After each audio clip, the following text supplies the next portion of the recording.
that the cities we're in aren't having to face these types of problems, and they should be enforcing the zoning, and they should be looking out for the well-being of townships and cities.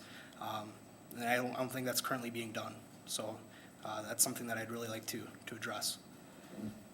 Thank you, Bryce. We'll move on to question number 12, and I'll begin with Lynn. What is your position on the importance of emergency management in the county, and who should be responsible? Emergency management in terms of natural disasters or civic sort of crises? Well, I can't speculate on the question writers, but you could address both, I'd say. Address it how you feel. Okay. Well, I like the idea of the 911 dispatch being removed from the jail. I understand from Ben, who's actually the current coordinator for EMS, that we're starting some new 911smart.com where people can pair their iPhones in, so there's quicker location, and things like health issues can also be recorded. So when there is a call, people will get the fastest care.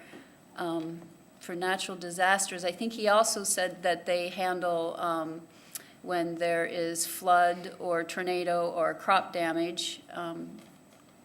And I believe he's hooked up through the police department, but I may not be correct in that. Okay, thank you, Lynn. Bryce? Yeah, I think it's important to have EMS. I think that a person was just recently hired at the county level. And I think it's important to have someone that's hired specifically for that problem. They don't have other duties. They're constantly planning for disasters or wide-scale emergencies.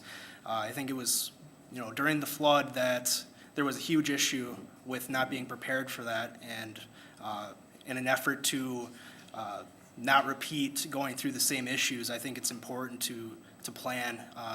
It's one of those things that you don't, if you don't have it and you need it, it's detrimental. So I think it's important to have that. Thank you, Bryce. Marcia? This was a new hire for a full-time position within the last couple months. The sheriff actually advocated for a part-time position, and the county board took the position that no, we needed a full-time individual dedicated to this. So we do have a new hire. His name is Ben Klinger. He's doing an outstanding job coordinating. Most of our county is covered by a lot of volunteers from coast to coast of the county. And Ben is doing a good job of getting all of them up to speed. There's a huge amount of training that's involved with anybody in emergency management, and Ben is a very qualified candidate. We also, I personally serve representing the county on a Southeast Minnesota Emergency Communications Board. Again, it's about, the numbers change. It's 9 or 10 counties on all these boards that we represent. And there we have worked. We're working with our partners in the text to 911. It's not always, we're not always able to call, so people can text. We're working with Olmsted County. They're providing software and helping us with that. We also built out the whole 800 megahertz through a joint powers with federal grants and state grants. Thank you, Marcia. We will now move on to question 13 and begin with Bryce. What is your position on frac sand? Yeah, I am not in support of frac sand in Winona County. I think that the economic benefits that some people tout aren't realistic. In fact, it's not a long-term business. It's a boom and bust. It not only devalues properties around it, but it desolates the property that it occurs on.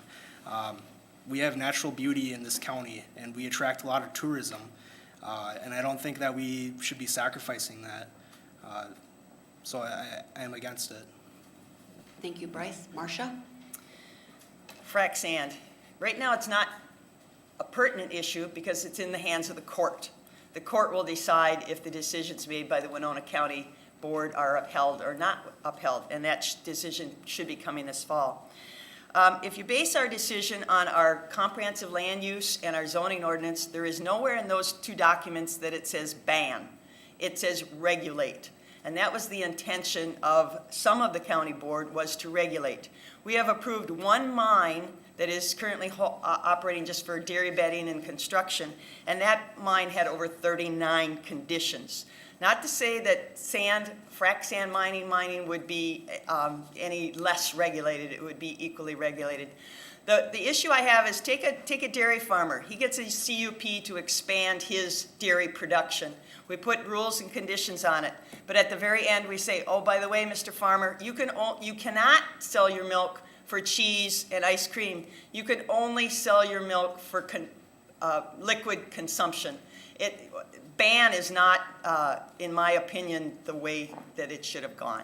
Thank you, Regulate. Marcia. Lynn? Mining is a very volatile topic.